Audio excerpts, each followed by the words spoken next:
What's going on, everybody? Welcome back to Bridging the Geekdoms. I'm your host, Robert Slavinsky. It has been quite some time since I have done a live show. Nobody's watching right now. Kind of expected whenever you're not doing anything on a regular basis. But today I'm going to talk about a few things. Marvel Cinematic Universe. It's restarting with the pandemic now pretty much all but over. Black Widow in July will be starting the MCU back up. We're going to talk about the Warner Brothers Discovery merger a little bit, as well as do a quick little review of Army of the Dead. And the big thing I want to talk about today is VR worth it? Is it worth getting a VR headset, system, whatever you want to call it? I recently got an Oculus. My buddy Deej is here with me to discuss all of that. And here he is. Hey, everybody. What's going on, man? Not a whole lot. Deej Penhollow, if you don't know who he is, he's been in the podcast realm on and off for the past number of years. Started with what Nerdtalkalypse was, I believe, your first endeavor. Nerdtalkalypse is, yes, it is my first endeavor, and as far as I know, not a dead endeavor. I just have no idea, to be honest. Yeah, I'd love for it to get started back up. I love your show. I mean, that's kind of how we got to becoming acquaintances and friends, is through the podcasting.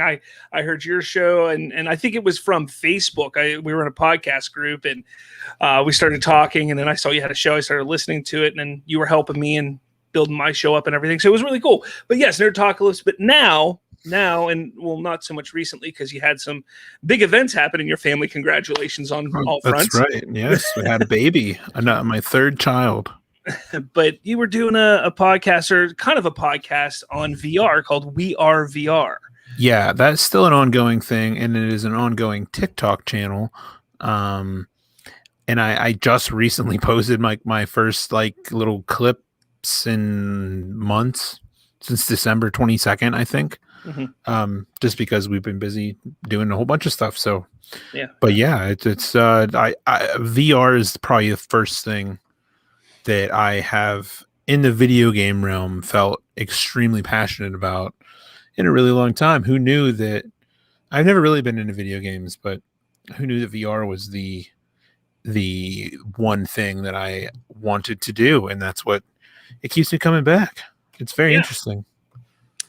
Yeah, I know. You're kind of the one that was pushing me and getting me hyped up for VR. So we are going to get into that. Not right now. We're going to kind of touch on these other, newsworthy topics real quick, and then that's okay. I'm under the zeitgeist, man. I'm in all of it. All right. So first, what I want to talk about tonight, I'm sorry I didn't get to making images to put up on screen for this, but I'll pull up some websites if I'm able to. Sometimes I'm not able to. We'll see what happens here. Let's see. All right. So first thing I actually want to talk about is this Warner Brothers and Discovery merger, because a lot of people don't quite understand what's going on with that. And as every day goes on, more and more is getting revealed. Now, AT&T decided to work out a deal with Discovery. Discovery does, Discovery Channel and a bunch of the learning channels and crap like that on cable. They decided to do it. And now the big reason for this, which people don't quite realize, is for the streaming wars. The streaming war is currently going on like crazy. You have Disney Plus. Now Disney obviously has, what is it, the Nature Channel, I believe, or something like that. They what do they have? National Geographic. National Geographic. That's what it is. They have National Geographic and plus Fox and a whole bunch. Disney, Lucasfilm, the Marvel stuff. So that's huge. You got Netflix, which is, while they don't have notable studios, Netflix itself is becoming a reputable studio and making a lot of original content that people are really enjoying and going to Netflix for. Now you also have Amazon, who recently acquired MGM, which Amazon is now just building up their library of thousands of films that MGM has, including the James Bond series, which is going to be huge for them. So this streaming war is real. I mean, it's going. You have Universal with Peacock. You have Paramount Plus. So there's so much going on. Warner Brothers or AT&T and Discovery felt that it would benefit if they worked together, if they merged together and became one company, and it would benefit both them within the streaming wars. That's really the basis of this. So what happened to all the Warner Brothers content that's going to HBO Max? It's staying there. I mean, remember, HBO is part of Warner Brothers. That's, it's a Warner Media, I should say. So Warner Media, see, the hierarchy is really weird because at the top you got AT&T, then below it you got Warner Media, then below that you got Warner Brothers, HBO, DC, blah, blah, blah, all that stuff.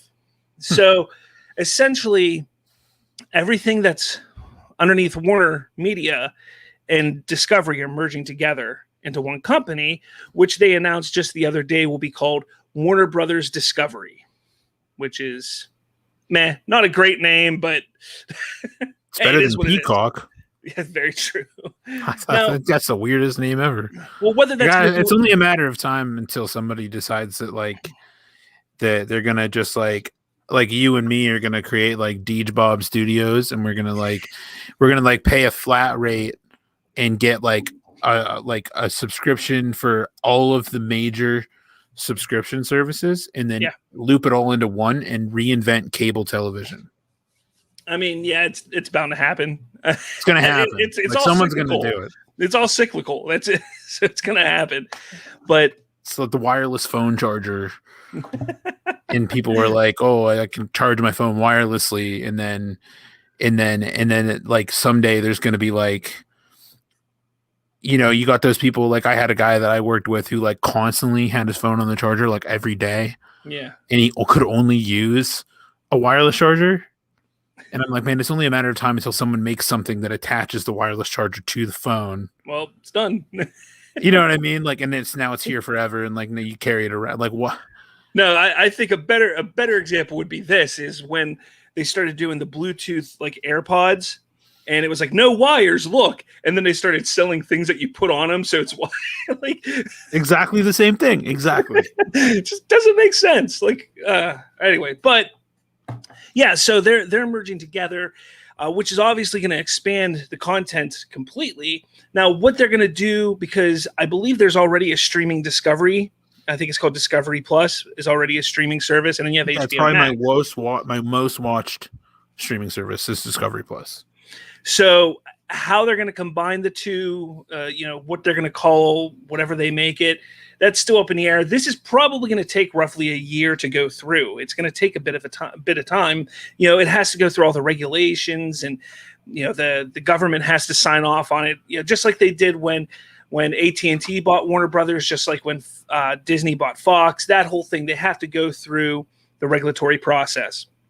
So it's probably going to take about a year, but it is kind of a big, bold move for them because they really got a lot of content, and I think it's gonna benefit them. I think it's gonna put them, if they continue focusing on original content. Obviously Warner Brothers or Warner Media, they signed J.J. Abrams a couple years ago to this huge multi-million-dollar deal.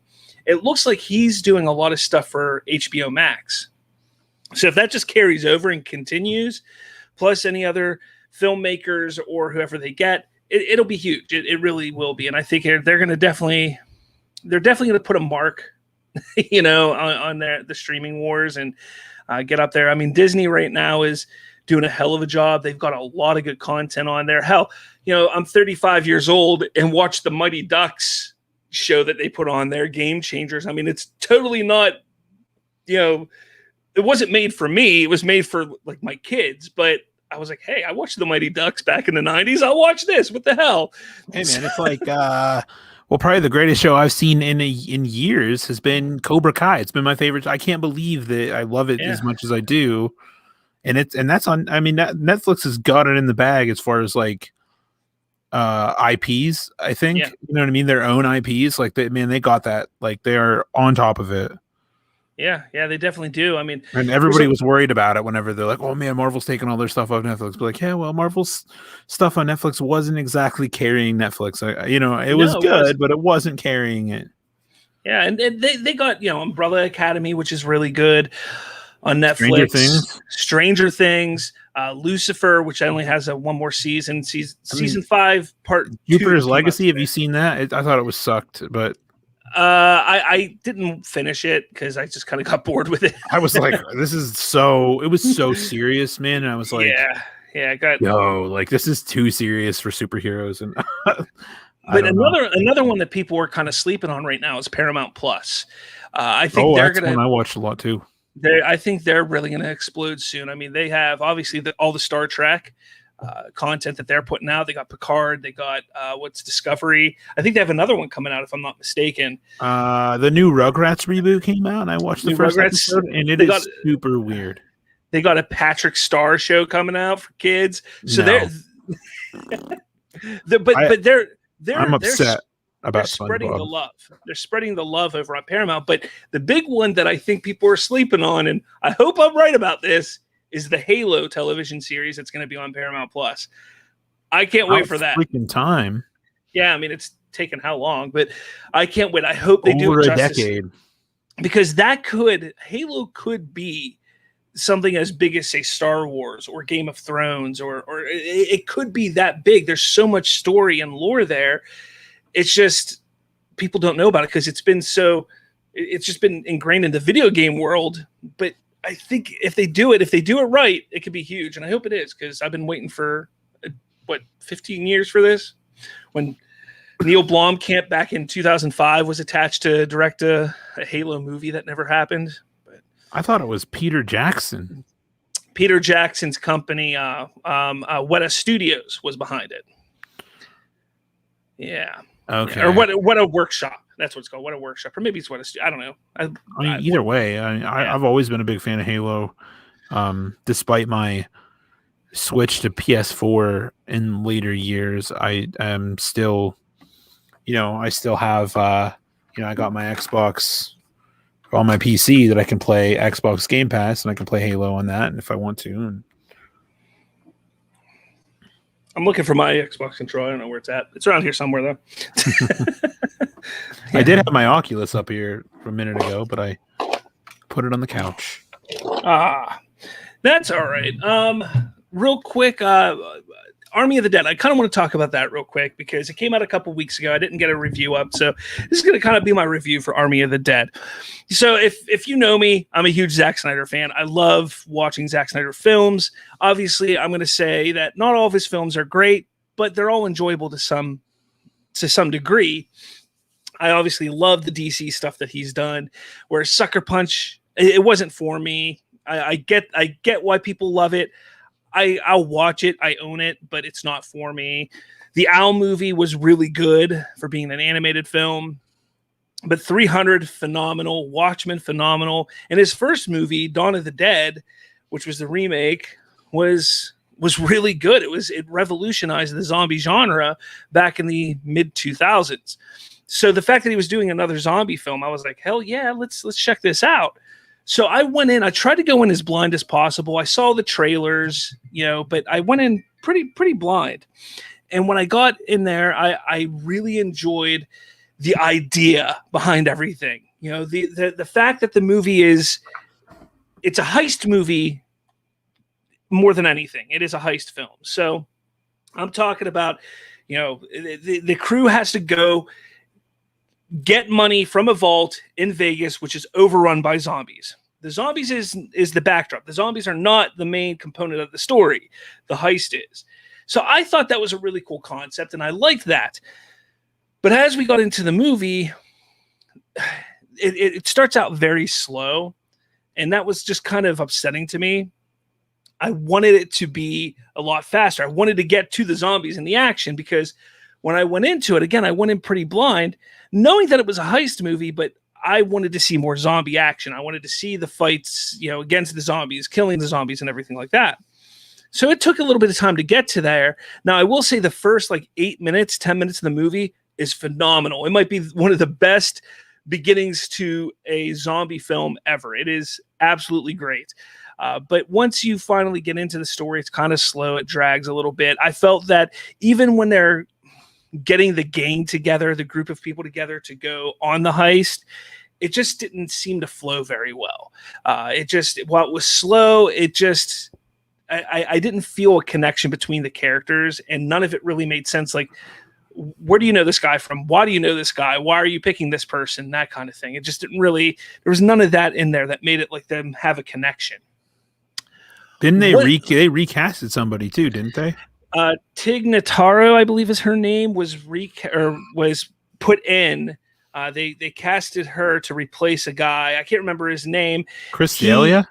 Yeah, the comedian. Yeah, he was right when filming was completed with Army of the Dead. It came out that he was accused of sexual harassment or sexual abuse or something like that. So Zach and Netflix were like, yeah, we don't want any part of this. So we're going to recast that role. But the movie was completely filmed. It was done. I mean, a lot of the special effects were even completed. Like the post-production was done. So they actually went and filmed Tig Notaro by herself on green screen and then placed her into the movie in the parts. Now, there is a couple moments where I could tell it was very noticeable that she was placed there. But most of the movie, they did it pretty seamlessly. It was really impressive. I got to say, it's kind of scary, what they can do now in movies like that. That's true. But we all saw Grand Moff Tarkin. But she does an amazing job. She's actually she's probably more the comedic relief than anything else. And she does a fantastic job. And every time she's on screen, she steals the scene. So that's even more impressive. I don't know if I've ever seen her act. I don't think so. Yeah, like I don't even know the name until this. I can't think of anything I ever saw her in, but she's a comedian. Yeah. I don't know. Maybe she's never acted before. I don't know. Because Chris D'Elia is a comedian. Yeah. And he was in, but he got in it. He was in that Netflix show You. Wasn't he in an ABC show also recently? Splitting Up Together or something like that. Oh, maybe, I don't know. I think that was him in that as well. I liked his comedy, but he was in You, and I guess he got canceled. Yeah, Electric City Kid, fantastic. Army of the Dead surprised me on how good it was. Fire. So that's cool. I'm glad you liked it. Now, once they get into Vegas, I was completely invested. That shit was amazing. Learning about the zombies, the alphas, and the different types of zombies that there was really intriguing and really cool and different, because it's nice to see them changing and doing something different with the zombie genre. Normally, like The Walking Dead, they were just zombies. And what was scary in The Walking Dead was the hordes. If it was just one zombie, once they knew what they were doing, one zombie was nothing. Two zombies, it was when they got into massive groups. And this, one zombie is pretty fucking dangerous, because it could be one of the alphas, which they're crazy, insane, and fast, and it's crazy. Like, it's really they're like cool. Smart too, right? Yeah, they're smart. Like, the main alpha, his name is Zeus. He actually puts on a metal helmet to protect himself from his brains getting shot out. Like, he's smart, and able to communicate in a way. And there's even a scene in the movie where they talk like there's like, we can make an agreement with them. They will let us pass through if we do this. And if we do that, so like, they're smart enough. They have the ability to communicate and all that kind of stuff. It's really cool. But at the core of what they are, they're zombies. They're out for blood. They want to eat you. And that's what's really cool about it. It's different. And there's some really cool things, and I'm sure, Deej, I know you may have seen some of these things, but there's a lot of Easter eggs throughout the film that I didn't pick up on at first, such as UFOs. There's 2 UFOs in the movie. At the beginning of the film, we see 2 UFOs. There are robot zombies in the movie. I heard about those. Why are there robot zombies? I don't know. And then there's some discussion about a time loop. Multiple times in the movie, we see characters that are dead. So we see corpses that are dressed just like our main characters that are doing the heist. And there's a discussion, and I think the guy says it in kind of like a joking manner. Oh, we're in a time loop. They look just like us. But then there's subtle clues that show that, oh, okay, this person is wearing the same necklace as this person, but just slightly different. And there's a chance that there could be some kind of time loop going on where every single time they get in there, they get a little bit further and a little bit further and a little bit further. So it's really interesting that Zach did this, and obviously he's going to explore, and he said in some interviews, he's going to explore this further in the prequel animated show that's going to be coming out in a year or so. And obviously we have a prequel show or movie that's called Army of Thieves, which will be coming out as well. But there's also a potential for sequels here that he has ideas for. So I want to see what they do with it. While I wasn't overly impressed with the movie, I enjoyed it to a point, but I think what's excited me more is the Zack Snyder of it all, where he sets up a larger picture. And that's what I'm excited about, because I want to see, what is he doing? Why are there UFOs? Why are there robot zombies? Why is there talk about a time loop? And that's the kind of stuff that I'm interested to see moving forward. Again, the movie wasn't overly great. It was a good time. I think if you're somebody who's a fan of the zombie genre, give it a watch, because I think you'll enjoy it. But don't go in there thinking that it is solely a zombie film. Don't think of it as like a Romero zombie film or something like The Walking Dead. It is at its core, at its base, it is a heist movie.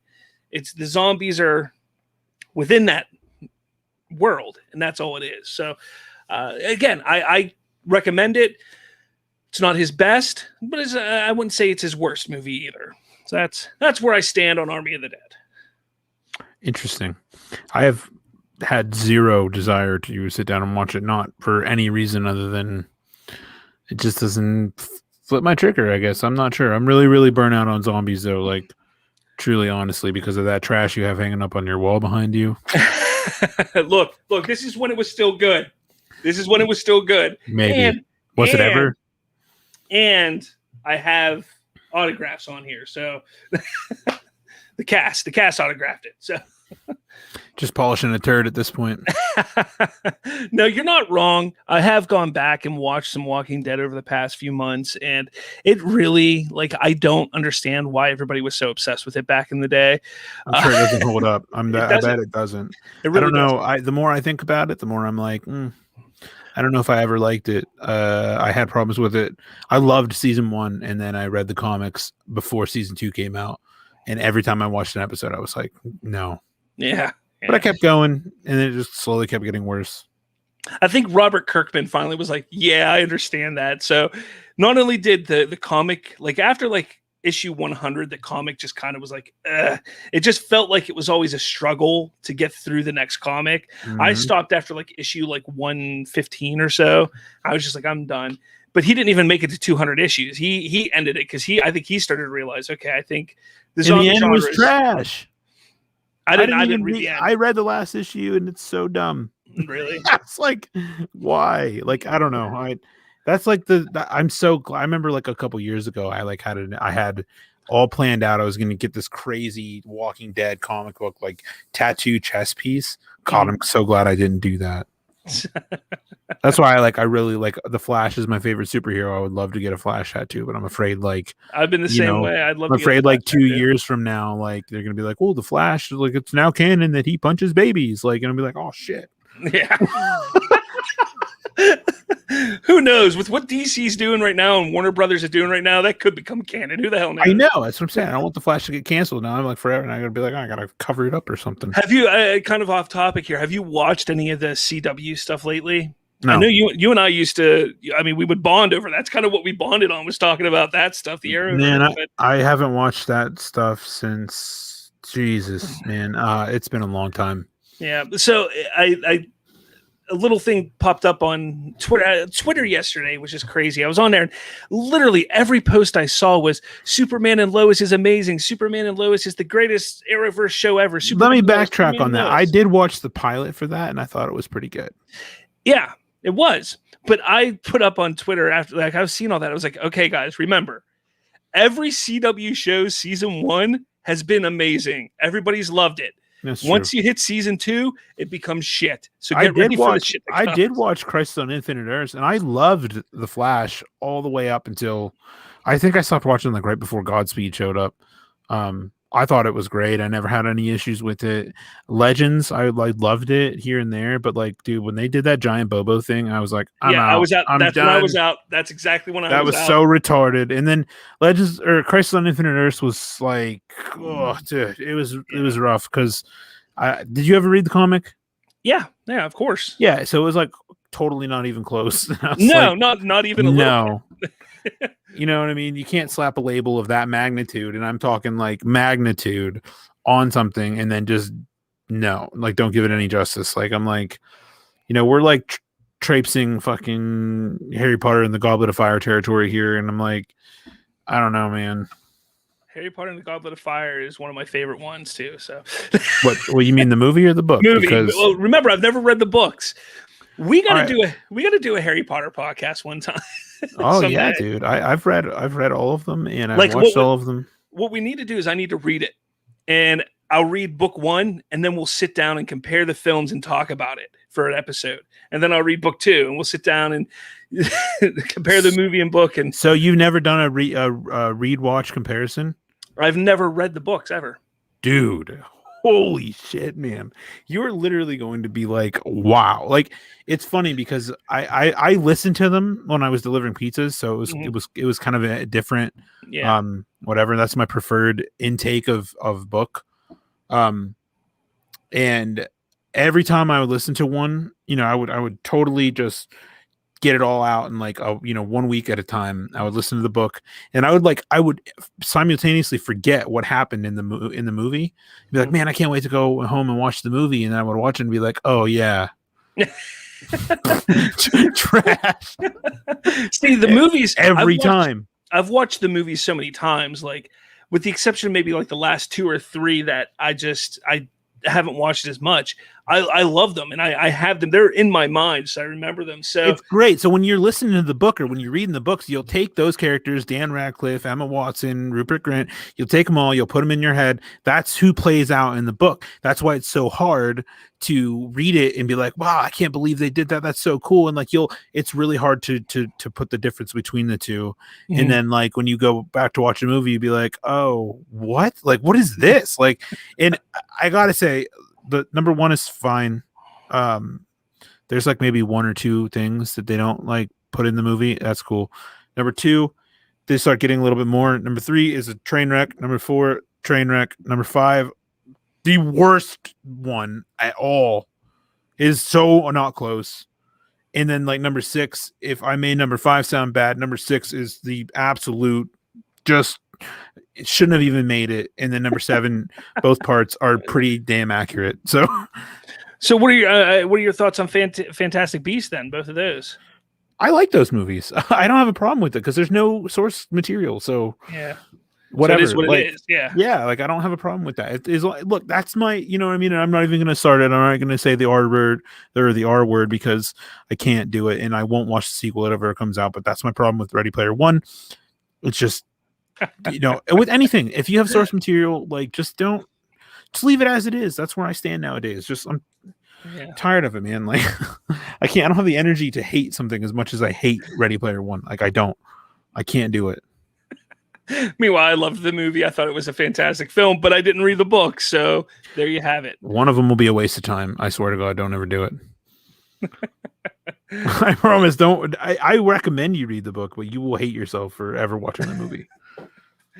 All right. So speaking of movies and speaking of waste of time, Marvel's Cinematic Universe is restarting here in about a month, a little more than a month. Black Widow is coming out. Now, I know a lot of people are going to sit there and say, well, the Cinematic Universe has been going over on Disney Plus with WandaVision, Falcon and the Winter Soldier, and soon to be Loki in a couple weeks. Yeah, I guess to a point. But remember, this stuff was built in the theater, and that's really where it lives, is it within the theater and the theater experience. Now, real quick, did you watch WandaVision or Falcon and the Winter Soldier? I watched WandaVision. I loved WandaVision. I fell asleep during Falcon and the Winter Soldier, not going to lie.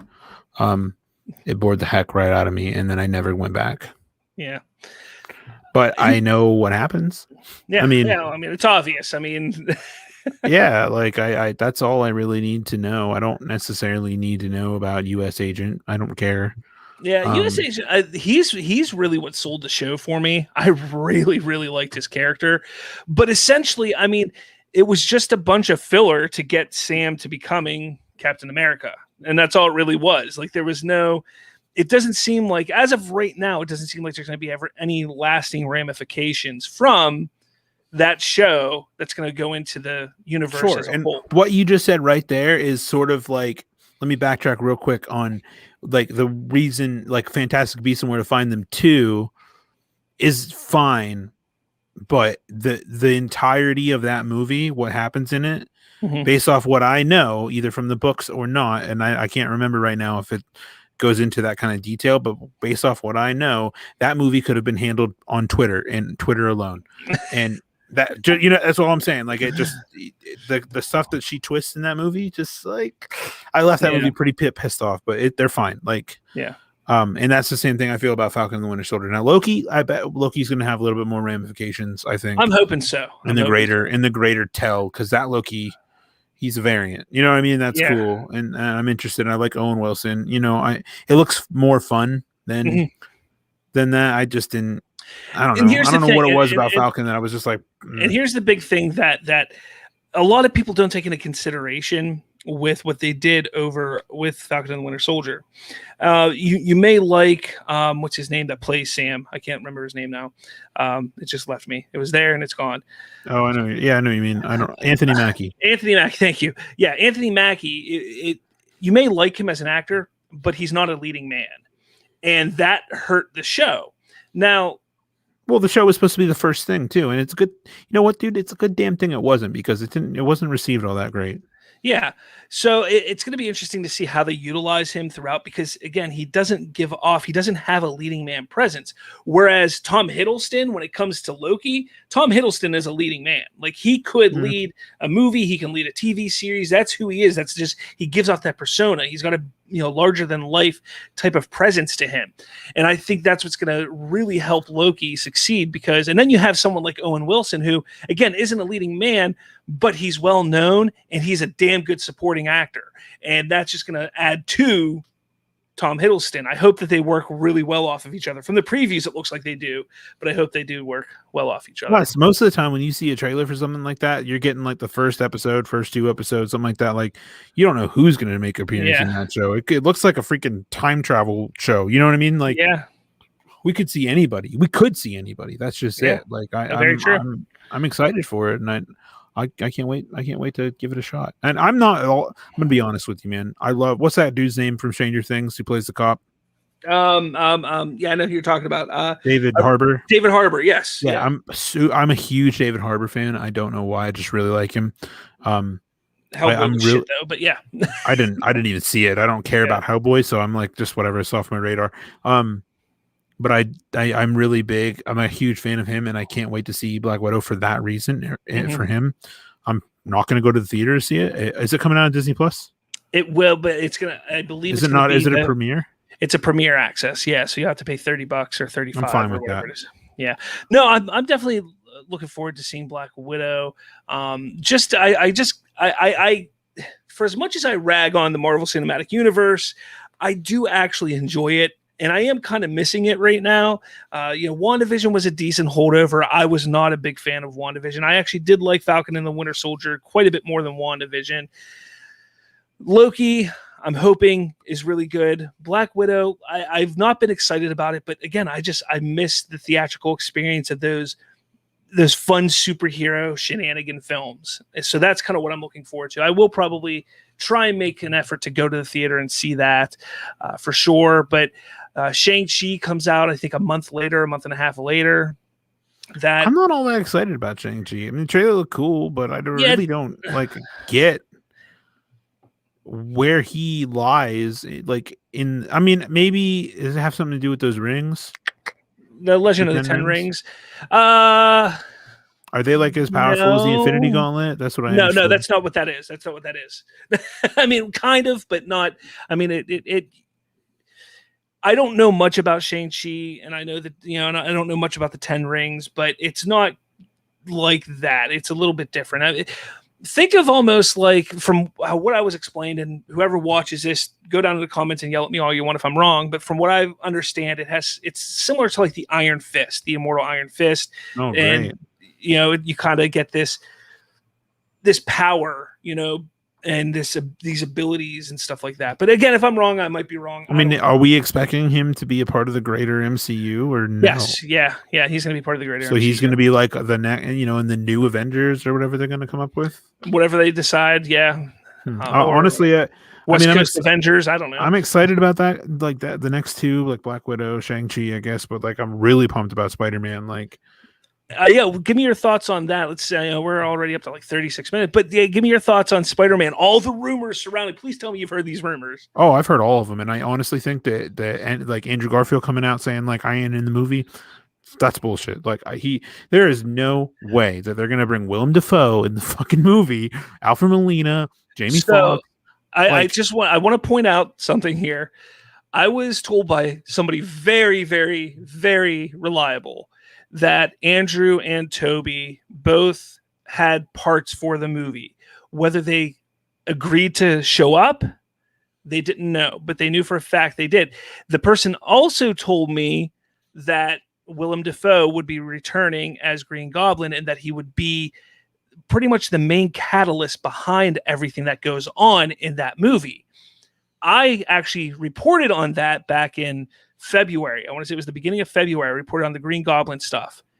What was it? 3 days ago? Yeah, all confirmed. All these people were like, "Hey, look at this, which just made me believe my source even more about the Toby and Andrew thing coming back. So their stuntmen were on set. Yeah. Like, come on. Yeah, exactly. Spider-Verse is one of the most popular things that have come out in the last 3 years. They'd be dumb not to tackle it. And here's the crazy thing, which people don't understand, and I think they're going this route. This is something I said would be brilliant for them to do, is they're going to split the Spider-Verse into two universes. You're going to have a Spider-Man over in Marvel, but you're also going to have a Spider-Man over in Sony. You're going to get that whether it comes out of this movie or the next movie. Exactly. That nobody ever said, and I don't mean to interrupt you, but nobody ever said that Tom Holland Spider-Man was going to meet Venom. Precisely. Nobody ever said that. Nope. You know what I mean? Morbius, and there's all those rumors surrounding Tobey Maguire Spider-Man and Morbius, maybe Andrew Garfield's, Morbius, whatever. And that's fine. You know what I mean? I just think that Marvel lies all the time, man. All the time. They're, come wake up, people. Like they are constantly lying. Like I'm pretty sure every interview I've ever seen with Tom Holland, he's literally just like lying, like right to our faces. And they've literally come out and said it. I've seen how many TikToks, countless, you know what I mean, of them being like, "Oh yeah, Marvel lied about this." Like, yeah, no shit. Like, where have you been? Why would they tell the truth? They want you to be surprised. That's the thing. They want you to be surprised, and it's just unfortunate that there's so many people out there, including myself. I'm now part of that mix that will ruin the fun for people sometimes. But people are out there. They're clamoring for this information. They want to know. They want to know what's happening. So it gets out, and it is what it is. And Marvel is not going to admit it because it ruins their plans. They may have a bigger plan that they're not ready to reveal yet. So they just say, no, it's not happening. And they're not the only studio that does it. Every studio does it. Yeah. Marvel's just Star Wars. Marvel's got all the eyes on them. That's it. Yeah. Yeah, exactly. But yeah, I'm definitely looking forward to Spider-Man. I think that is my most anticipated Marvel film right now. That and then Doctor Strange. I'm really interested to see what Sam Raimi can do with that film. I think it's going to be interesting. Oh yeah, Thor. I really want to see Thor: Love and Thunder. Nope. I think that. Nope. I'm interested, man. I'm hooked. No, you must hate Natalie Portman or something. No, actually, Natalie Portman was one of my biggest celebrity crushes for. Well, I mean, it did help that she was in Star Wars when I was 13 years old, but no, I'm just not a big fan of what Taika Waititi did with Thor. Thor Ragnarok is I think the worst Thor movie, and really? I'm not a fan of what hated Thor Dark World. I thought that was so dumb. I didn't like it either, so that shows you how much I did like Ragnarok. I don't know, man. I thought it was fine. Like Thor, that's Thor's world. You know what I mean? Like that, it didn't bother me. They just made him into a joke. Like that is what I didn't like. Why they and this is nothing on Chris Hemsworth, because Chris Hemsworth can be a funny dude. Like you see him in all these comedies, and he's usually the funniest part in some of these comedies. Like that new Ghostbusters, which was shit. He was the best part in it. I agree. The Vacation movie was shit, but he was the best part in it. And that's kind of the thing. Like he's good comedically, but his Thor, when he's introduced in the first Thor, all the way up through the second Avengers movie and through Thor the Dark World, he's this one character. And then Thor Ragnarok, he just changes and he's not the same character. And I don't like it. I just don't. Maybe you and I are watching different movies. I didn't think that he changed that much, but whatever. I also thought Venom was a good movie, so let's not go there. Let's not go there. Yeah, but so what we're gonna do? I don't have any cool things for jumping in here. I'll do this. I'm Groot. So. I'm Groot. No. All right, so that's the end of Marvel. I have a whole bunch of little clips here. So I got like this. I got that. I got this. No. Yes. Wow. Firing it up. Yeah. I gotta kind of a little higher production budget now. So. There you go. That's the way to do it. All right, so we're going to talk about the Oculus here for the next 20 minutes or so. I gotta say, you really, really, really pushed me for probably a year, 2 years to get VR. That's because I wanted you to see Darth Vader right in your face. Yeah. Have you done it yet? Yes. Oh, I have. Yeah, you did. You told me that. I played the first 2 chapters. I haven't played the 3rd chapter yet. I might Savor actually. it. I may tackle it this weekend. I don't have my other kids. They're actually with their mom down in Florida, so they're not that long. The chapters. No, they're not. No, I mean they're not. Have you gotten spoilers for Vader Immortal? If anybody has played it, but have you gotten that legendary saber yet? No. Oh man, it is the most satisfying. Oh wait, yes.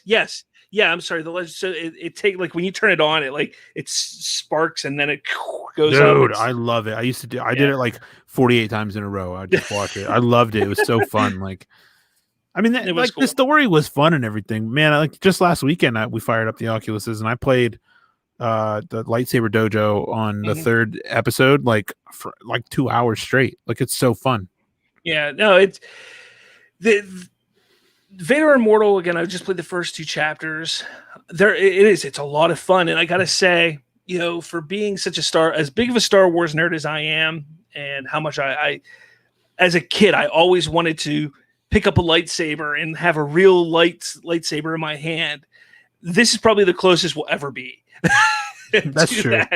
One of the very first things I noticed, and this is just so I picked up the Oculus, I turned on the thing, I did all the things. Vader Immortal was one of the first things I did, and I was messaging you and Colton at night, about how my experience was. When I got into the Lightsaber Dojo, and you look down, you have your gloved hands. Mm-hmm. The first thing I did was how it's got the 3D sound. Mm-hmm. I picked up my hand and I put it near my ear and I scrunched my gloves and I could hear the leather cracking in my ear. And I'm like, dude, how is that is nuts. That is so crazy. And it's just, it's a Star Wars nerd's wet dream, man. It's insanity. Yeah. And you're not wrong. I mean, that moment that Vader walks up to you and he's just, he's right there. And first off, I'm 6 feet tall, and I actually had to look up a bit. Dude, it's menacing. Yeah, and it's crazy.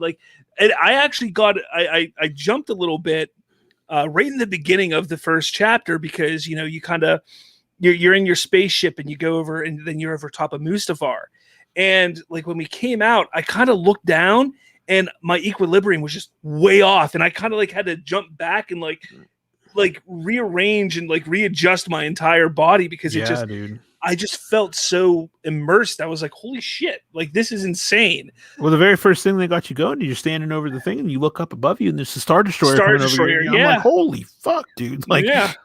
Where am I right now? And then that scene where you're climbing on the side of Vader's castle and your droid's take my hand. And you're like, Yeah. okay. And you grab the hand and the pipe falls. I'm like, holy fuck. Like, I literally hit the ground in my living room, like, hit it.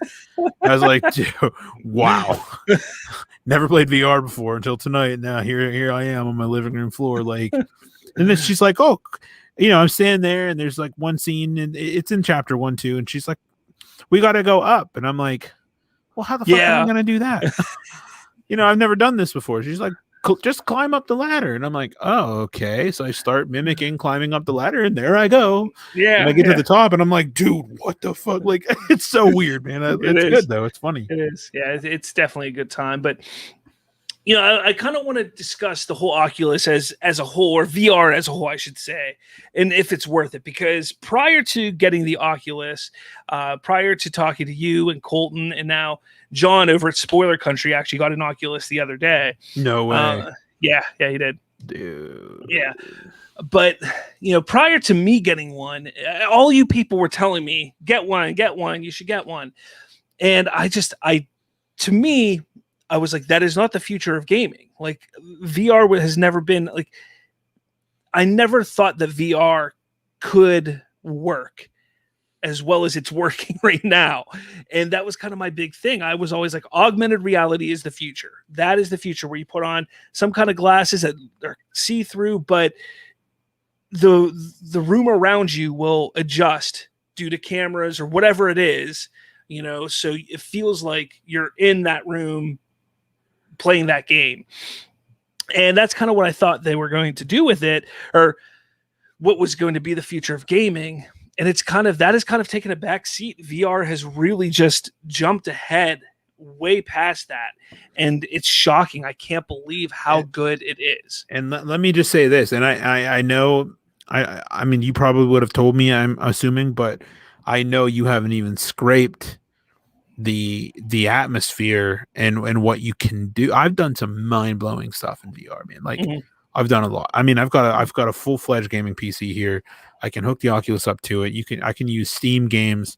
There's hundreds of experiences that you can do for free, for not for free, whatever you can do. Like, and some of the most mind-blowing things I've done have been nothing. Like, they've been $0.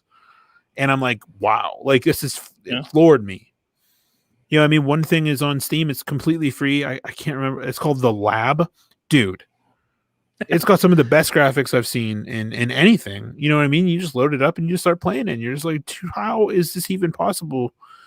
And I live the memories like I've been there. You know what I mean? Like, during the pandemic, during the quarantine, like, I still worked in everything, but like, I didn't go anywhere because everything was closed. Yeah. But I didn't feel like I didn't go anywhere because I played a lot of VR. I mean, Walking Dead, Saints and Sinners has my respect in the terms of Walking Dead. That game is amazing. I mean, it's mind-blowing. You're in a full-blown Louisiana. Like, it's crazy, like, what that game achieved and what these other games, and it's just on a standalone headset. And at the time when I played Saints and Sinners, it wasn't on the Quest native. It was on Oculus for Rift. He was on Rift. Yeah, so you have to download it on the computer, and then I got it for free once it came out on the Quest because I already bought it for the computer. So it has crossplay, and then you got things like Echo VR. Echo VR is completely free, and it's crazy. Like, it's like Rocket League, but with frisbee, and you're flying through the air. Like, you know what I mean? It's nuts. But like, people like Lane, he couldn't handle that game. I mean, there's a lot, like, for any of you who haven't played VR, if you are looking to play VR, don't do it if you get motion sickness. Like, just don't do it. Yeah. Because it is interesting. You're like Rob said, your equilibrium is completely just goes. You know what I mean? You have to know. When I first loaded it up, man, I was so, like, I couldn't handle anything that involved heights. Anything like that. Like, I played that Richie's Plank experience. That game, like, really fucking shattered my brain. I was like, dude, holy shit. Like, and you fly around. It has like a superhero mode where you fly around the entire city. And then when you go to like land on, it's nuts. Like, it feels so odd. And then, Echo VR, you're flying through. There's no gravity in the room that you're in, and you fly. You have boosters on your wrists, and you fly, and you're playing frisbee, and you're trying to get it in the goal, and your body is moving, and you're standing in one spot. You know what I mean? It like Lane couldn't handle it. You know what I mean? He's like, I can't play that game, and I was like, that's cool. Don't worry about it. But like Arkham VR, that game, I just sat down the entire time I played it. Mm-hmm. It requires no movement. Yeah. Now I've played three official games, because I played some of the free stuff that comes on it as well. Obviously the Vader Immortal, and I'm just going to say all the chapters are one game essentially. So I played Vader Immortal, I played some Super Hot, and I played Beat Saber. I hate Super Hot. I don't mind it. I mean, once you understand the mechanics behind it and understand, like, if you move, time moves. If you stop, time stops. It's a great game. Slower time moves, like that kind of stuff. It's so interesting and different. It's fun. Like, my fiance has played it probably more than I have. She has a blast with it. I know that my fiance's brother has come over and played that. I think he played it for like an hour and a half the one day nonstop. He was just playing it constantly. I think he finally stopped when the battery on the Oculus started dying. So you like escape rooms? I do. I've been really hoping to find a good escape room game and a good horror game. Those are the two things that I really want to get for that. Listen, you should invest in The Room VR, a Dark Matter. It's so cool. It's like truly, like, it really challenged me. Mm-hmm. And it was like, it's good looking, and like, it's a deep game, and like, it is so fun. Like that. And as far as horror games go, I think that one I recommended to you, Affected the Manor. It's like $10. I haven't gotten it yet. I might actually get that this week. Well, and then there's Lies Beneath, and that game you might really like Lies Beneath even more. It's like shit, I forget the name of it. It's cell shaded. Mm-hmm. It looks like you're in a comic book. Okay.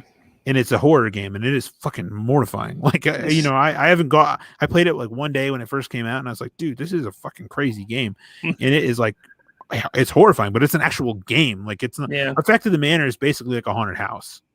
Okay. Like, you have to follow where the house tells you to go, and you do a couple things. You have a flashlight that turns on and off, and various things, and jump scares, and yada yada yada. But there's like the last exorcism, and there's Face Your Fears, and there's a lot. But The Room, dude, that shit is banging. Yeah, I have to try that out. Beat Saber, man. It always looked interesting to me. It really did. I was a huge Guitar Hero fan when Guitar Hero and Rock Band were a thing. I loved those games. It was a lot of fun. But whenever I saw previews for Beat Saber, I always looked at it. I was like, I need to try that. I have to try that. And I quickly became addicted to that game. Mm-hmm. Quickly. Oh yeah. And even some of the songs get played out pretty quickly. Luckily, they have some decent music packs, but they don't have as many as they should. I wish they had more. But yeah, I mean, it's so much fun. And it is, look, if you're looking for a workout, you put on Expert. Oh yeah. It's a freaking workout. Dude, have you done Fitbeat yet? No, I've heard of that. Shit, yeah. Man. But yeah, the Saber Beat, man, like that game, after 3 songs, I'm sweating. Like, I am in a pool of sweat after 3 or 4 songs. I'm just like, this is insane, but it's so much fun, and I don't want to stop playing it. Like, I just want to keep playing it all the time. But then I feel bad because if my fiance's in the room or my son's in the room and they're like, I want to play, I'm like, fine, here. I mean, my wife bought her own Oculus. After the first like month I had one, she's like, I'm buying my own. I'm like, that's cool. That's fine. It's cool because we can play shit together. You know what I mean? We do. Yeah, we do. Yeah. We play walkabout mini golf together all the time. It's great. That is a fun ass game. I have to. That's another one you told me to get. I think my fiance's son. I think he'll really like that. He's 6 or 7 now. I can't remember. Yeah, I have 6 kids. I have to remember ages for. It's tough. But my stepdaughter's 5, man, and she plays that shit all the time. Yeah, He's pretty good at it. He has fun with Beat Saber. Obviously, we turn a lot of the modifiers on, but yeah, he enjoys it. My son's good at it too. But, man, there's speaking of my son, this is my son Chase here. Oh, really? I was gonna say another good one. It's real cheap if you want to just like dabble in escape room type stuff. It's called Please Don't Touch Anything. It's like $7 or $7.99, and it's a little clunky, but it's really fun and it's superiorly entertaining, and it is hard as shit, dude. Like it is. It's fun though. Like it's a good time. So we're talking about the games. The games are great. You know, I mean, I've played a few of the games. You've played way more than I have, but that's kind of my next question is, what do you think the longevity of VR is? Is it worth it? Like today, you know, you could pick up an Oculus Quest 2, you can pick up for $300 today. That's probably the cheapest quality VR that you're going to get right now. I think it depends on what kind of person you are. Because, you know, I sit here and with video game consoles out the ass right now, you know, you got your Switch, you got the Xbox, the 2 different Xboxes, you got your 2 different PlayStations, Oculus now. Obviously, PlayStation has their own VR that you can get if you have a PlayStation. But what is the question is, what is the longevity of it? Is it something that is going to be worth getting? Is it going to be something that's going to last? You know, this Quest 2, how long is it going to last? Like, we got it. And you know, I justify this saying, if we get 2 years out of this, I think it was a good purchase. You know, 2 years of, you know, constant play. You know, not every day, but you know, getting enjoyment out of it. If it lasts 2 years, that's great. But that's just the system. How long is VR going to last? What do you think? Like, do you think it's going to continue? Do you think it's something that people should invest in and say, you know what, I'm going to get? What is the best Oculus? Is it the Rift? The best one? No, you have it. No, that is the best one. The Quest 2 is the flagship console. Oh, I didn't know that was the flagship. I thought the ones that connected to the computer were the flagship. This one is that now. Okay. This one is replacing the Rift. The Rift is out. Okay. The Quest 1 is out. The Rift is out. This one is the standard going forward. By all standards and practices, you have one of the best VR headsets on the market. That's, you know, based off the hardware that's in there, the updatability of it, the, you know, whatever can happen in the future. But I honestly, man, to answer your question and the Big Short is that I think that it is just beginning. And I think that the longevity of it is just going to go skyrocketing because the Quest 2 sales are off the charts. You know, they can't keep it on the shelves. You know, even the pandemic did help that. You're right. The pandemic did help that. But even so, like, you know what I mean? You know how many people I've met in VR, you know, just playing like free shit, like VR chat, alt space. I played a game called Sansar, you know what I mean? Where you're just like in worlds, you know what I mean? In world, and people are just hanging out, you know what I mean? Yeah. Creating avatars, doing this, exactly what Ready Player One does. Like, you know, all the best parts about Ready Player One, like that exists. You know what I mean? It might not be like Ready Player One, it might not look like it does in the movie, but like it's there, man. Like if you have a good connection and you got nothing to do, you're gonna meet some people in VR. Like I met a bunch of cool people there. Like and I've attended movies. Like, you know, I watched like WandaVision in VR, like in a drive-in theater. Rec Room, dude. Rec Room is one of the funnest games. It's free. Your kids will love it. You can play paintball. You can play laser tag. You can, you know, play Minecraft. You can play Fall Guys. Like, you know, anything you want. There's hundreds and hundreds of like maps. You know what I mean? Of just people doing whatever. I played it was just like what's like PvP, just like a regular PvP. Whatever. You just have random weapons like I chased a dude with a frying pan for like 30 minutes straight, and he got all like fucked off of me. But like, you know, it's fun. Like there's a lot going on in there, and it's a lot of it costs nothing. And the stuff that does cost stuff, you know, it's not, you know, you're not paying more than the most expensive VR game I paid for was $40, and it was trash. I had returned it. That was Marvel United or Marvel Powers United or something like that. It was really cool, but like just ultimately bad. but you're not paying a whole lot, and you get a lot of fun out of it. And I don't know. Yeah. No, I'm hoping that it's worth it. Like I am really hoping that Beat Saber, while I love it, Vader Immortal, I have one more chapter to play.